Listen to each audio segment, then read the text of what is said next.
Martin Lewis is a 68-year-old client who presented to his community health clinic complaining of recurring trips to the bathroom, a frequent urge to urinate, and a weak urine stream that dribbles. His family physician completed an assessment of his symptoms, including a digital rectal exam. A diagnosis of benign prostatic hyperplasia, or BPH, is suspected. The physician ordered several laboratory tests, including a basic metabolic panel, prostate-specific antigen, and urinalysis to help confirm the diagnosis. After completing these tests, Martin returns to the clinic 2 weeks later for a follow-up appointment. Benign prostatic hyperplasia, or BPH, is a condition where non-cancerous cells in the prostate gland increase in number, enlarging the prostate. This condition is common in men over 50 and is often considered a normal part of aging.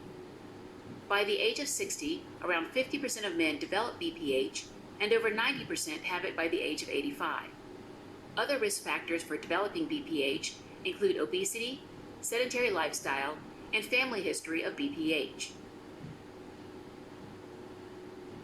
The exact cause of BPH is not well understood, but current understanding is that environmental and genetic factors play a role, along with the influence of sex hormones testosterone, dihydrotestosterone, or DHT, and estrogen. Whatever the cause, the hyperplastic growth of prostatic smooth muscle and epithelial tissue enlarges the prostate, which then compresses the urethra, obstructing the flow of urine.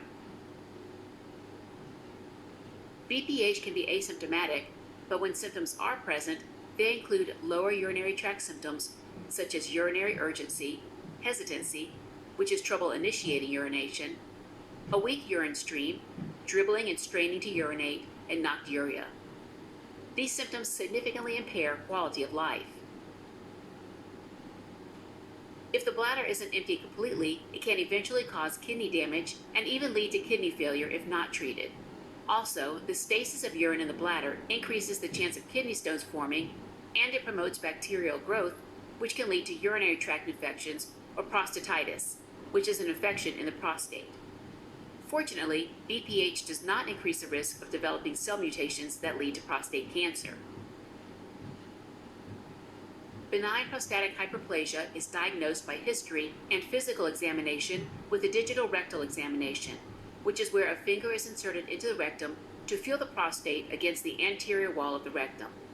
Levels of prostate-specific antigen, or PSA, which is a substance produced by healthy prostate cells, are also elevated in benign prostatic hyperplasia, since there are more cells making the PSA. A bladder scanner, which is a portable handheld ultrasound device, can determine the post-void residual volume, which is the amount of urine left in the bladder after urinating. Post-void residual volume of greater than 100 milliliters suggests urinary retention. If an infection is suspected, a urine sample is collected for urinalysis and culture. Treatment of BPH focuses on relieving the obstruction and allowing the urine to flow normally. For mild symptoms, lifestyle changes may be enough to manage symptoms, such as avoiding liquids 1 to 2 hours before bedtime to reduce nocturia, retraining the bladder by scheduling regularly timed toileting, and attempting urination in complete privacy. Placing feet solidly on the floor helps relax the pelvic muscles and encourages voiding. And double voiding promotes more efficient bladder evacuation.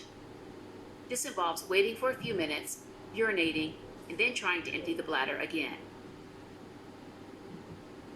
Treatments include medications like alpha blockers, such as tamsulosin, which relax the muscles near the prostate and relieve the pressure on the urethra, allowing the urine to flow more easily. Other medications like finasteride, a 5-alpha reductase inhibitor, reduce the size of the prostate by inhibiting the conversion of testosterone into dihydrotestosterone. If medications are not enough to relieve symptoms, there are surgical procedures that can help. This includes techniques to ablate or destroy prostatic tissue using procedures such as transurethral resection of the prostate, which uses electrocautery energy, aquablation, that uses high-pressure saline, and photoselective vaporization of the prostate, that uses laser energy. Another procedure, a transurethral incision of the prostate, is where prostate tissue is left in place, but the urethra is widened. In certain cases, a prostatectomy, where all the prostate tissue is removed, is performed. Okay, let's get back to our client Martin and perform an assessment. You enter the examination room where Martin has been waiting and introduce yourself as a registered nurse. Wash your hands and confirm his identity. You ask Martin how he's feeling today, and he responds that he has been feeling fine, but during the past several months, he's been having difficulty urinating. He says he used the bathroom just 10 minutes ago, but his bladder still feels full. Sometimes he has to push to get the flow started, and the flow is weak. He often has to start and stop while urinating. He also says he needs to use the bathroom every 1 to 2 hours throughout the day, and when he has to go, he has to hurry to the bathroom. He says he feels tired during the day because he wakes up at least 4 times during the night to urinate. Using the International Prostate Symptom Score, or IPSS, you rate the severity of his symptoms as moderate. His vital signs are blood pressure 122/80 millimeters mercury, heart rate 68 beats per minute, temperature 98.6 degrees Fahrenheit, or 37.0 degrees Celsius, respiratory rate 16 per minute, oxygen saturation 96% on room air, and pain is 0 out of 10. Next, you ask Martin to lay down on the exam table, and you palpate his lower abdominal area to reveal a distended bladder. You use the bladder scanner to determine a post-void residual, which shows 300 milliliters of urine. You note his blood urea nitrogen, BUN, creatinine, and electrolytes are within normal range. His prostate-specific antigen, or PSA, is elevated at 4.5 nanograms per milliliter. A urinalysis shows no evidence of infection. After documenting your assessment findings, you let him know the physician will be in shortly. Based on the assessment data you have collected, your nursing diagnoses include urinary retention related to the obstruction of the urethra, sleep deprivation related to nocturia, risk for infection related to urinary retention, and deficient knowledge related to treatment regimen and self-care needs. Now that you've created nursing diagnoses, you collaborate with Martin and his physician to make a plan to achieve some important treatment goals. By this follow-up appointment in 2 weeks, Martin will report decreased urinary urgency and frequency and decreased nocturia and increased alertness during the day. He will experience less bladder fullness after voiding, and he will remain free of urinary tract infections. Finally, he will verbalize understanding of his self-care needs and treatment regimen by the end of the visit. All right, now it's time to implement the plan of care.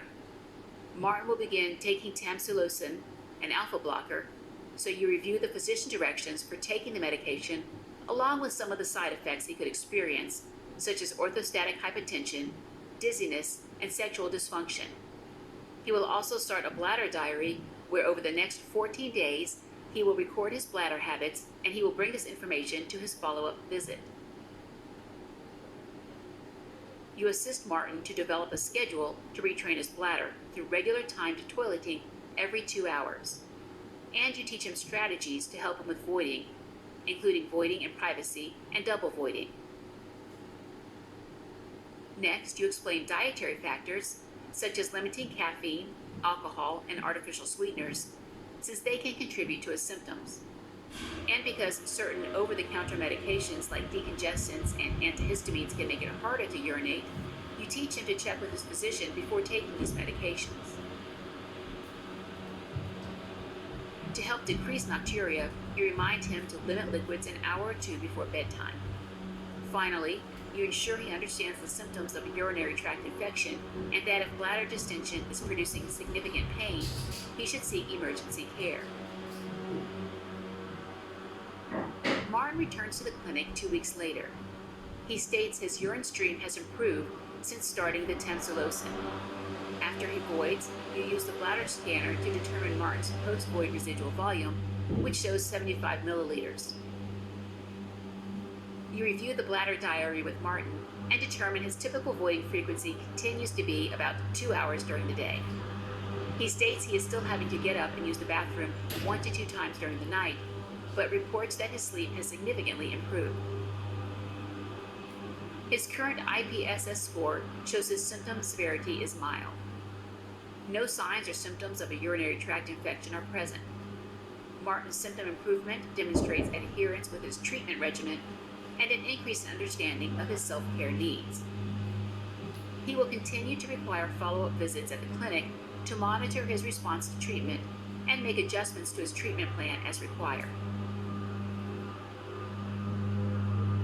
Alright, as a quick recap, benign prostatic hyperplasia, or BPH, is a condition where an enlarged prostate gland obstructs urine flow, leading to symptoms such as urinary frequency, hesitancy, dribbling, incomplete bladder emptying, and nocturia. BPH treatments include lifestyle modifications, medications like alpha blockers, and 5-alpha reductase inhibitors, or surgery. Your assessment revealed Martin was experiencing moderate symptoms of BPH. Your nursing diagnoses were urinary retention, sleep deprivation, risk for infection, and deficient knowledge.